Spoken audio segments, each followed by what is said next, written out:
Now friends, this liberalism that I've been talking about, this liberalism that has infected the Western world has given rise to Islam. The subsequent terrorist attacks across Europe are now a threat of persecution directed specifically towards Christians. Just as Italian Marxist Antonio Gramsci said, the march of cultural Marxism through the institutions is cutting the roots of Judeo-Christian values today. That march has been facilitated by corporations, the educational systems and by the likes of President Obama, Hillary Clinton and others, and is propagated through the government-controlled mainstream media and pummeled into the heads of its victims who spend endless hours in front of the television screen. It is liberalism that has allowed political correctness to flourish and take hold across Europe. It has shut down anyone who stands up for morality or who dares to stand up against evil. And friends, it is this liberalism that has allowed Islam to go unchecked and to flourish too, because anyone who dares to have a concern about the religion of Islam is labelled a racist. But the truth is, friends, you can't be racist against a religion. You can only be racist against a race. Now, this silencing of genuinely concerned people is leading to the rise of Islamic jihadists hell-bent on conquering Europe and the UK. Even our leaders in the mainstream media don't want to call it what it is. And friends, if they can't name the enemy, how on earth can they fight against it? And it's ironic really, because it's liberals who would rather stand up for Islam rather than defend the Western way of life and attack those who dare to question Islam and call them racists.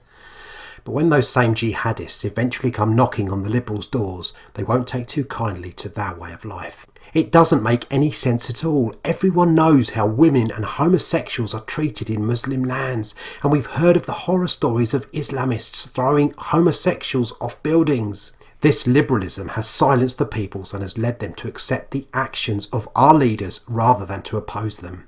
The open door policy to flood Europe with migrants, 80% who entered Germany alone had no ID. They don't even know who they've let in.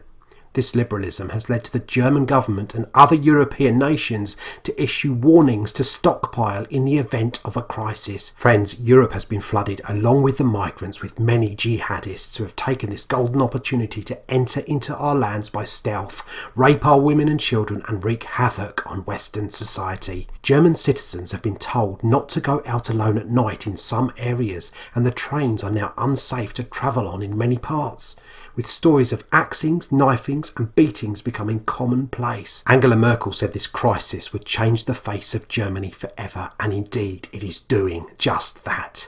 Now Merkel's New Year's speech is subtitled in Arabic. Friends, and still today, even though this is all documented as happening, any liberal listening to me would label me as a racist, bigot or Islamophobe. Now, just for the record, friends, I love Muslims. I've had many devout Muslims stay in my home. They brought their prayer mats with them and prayed freely in their bedrooms. Me and my wife have prepared Arabic food and had Muslims round for dinner. I've served a Saudi Arabian Arabic tea and dates and sat down together with him on the floor of my home in an effort to help him as he was suffering from culture shock. I've stayed in the home of a devout Muslim family not too far from Iraq, so please don't call me either a racist or an Islamophobe. It truly is an incredible situation, but it's ironic now with this influx of jihadists who are poised to try and bring down the West because of this tolerance heralded by liberalism. Tolerance is going to become a thing of the past. This sexual liberation and feminism is also going to end too. This rise of Islamic extremism in our countries is the result of liberalism being played out in society. If Europeans don't start believing in something and standing up for it, they will lose it all and become completely overrun by Islamic jihadists. Now friends, a whole new level of persecution of Christians is expected here on our shores as Islamic extremists are poised to attack our churches. Guidelines called counter-terrorism advice for churches urge church leaders to be on alert for attackers.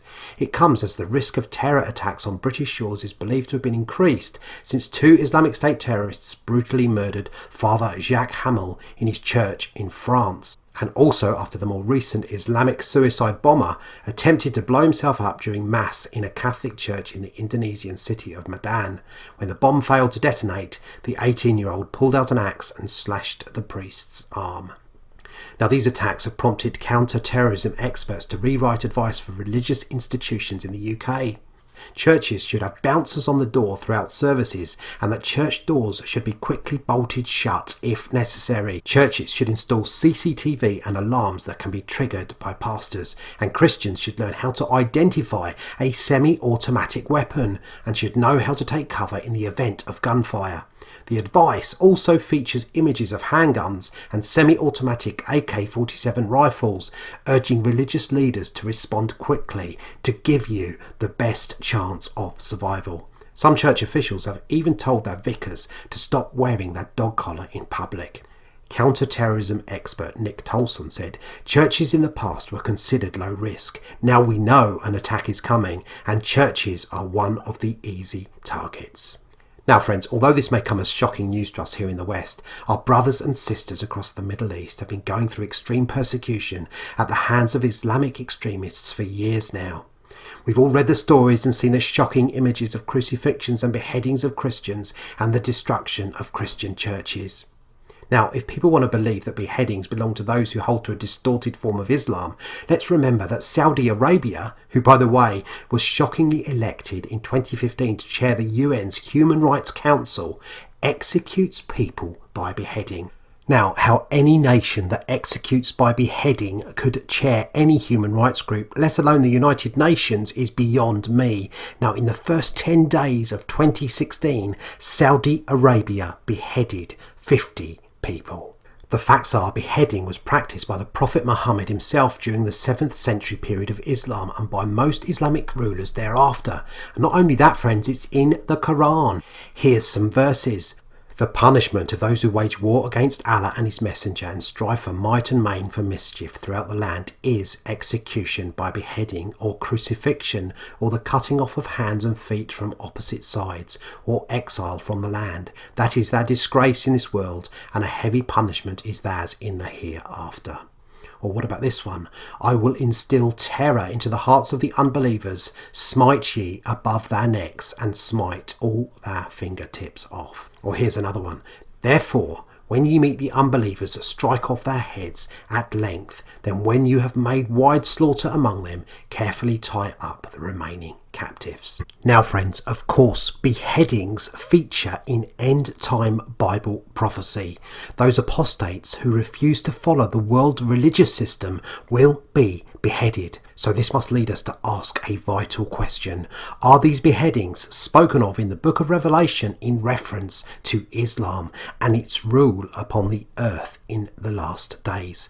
Now it says in Revelation 20 verse 4, "Then I saw the souls of those who had been beheaded for their witness to Jesus and for the word of God, who had not worshipped the beast or his image." Now we haven't got time to go into this today, but there are so many other indications to suggest that Islam features heavily in end-time events upon the earth. Now, coming back to the threat of attack upon our churches, it would be very wise to get hold of a copy of this counter-terrorism advice for churches and implement a few simple steps that could help to avert attack and save lives. So here's a few of those simple steps here. 1. Install CCTV. 2. Install an alarm system that can be easily activated in the event of an attack. 3. Install bolts or doors that can easily lock shut. 4. Have someone on the door throughout the service. 5. Make sure other entrances are locked shut. 6. Learn how to identify a weapon.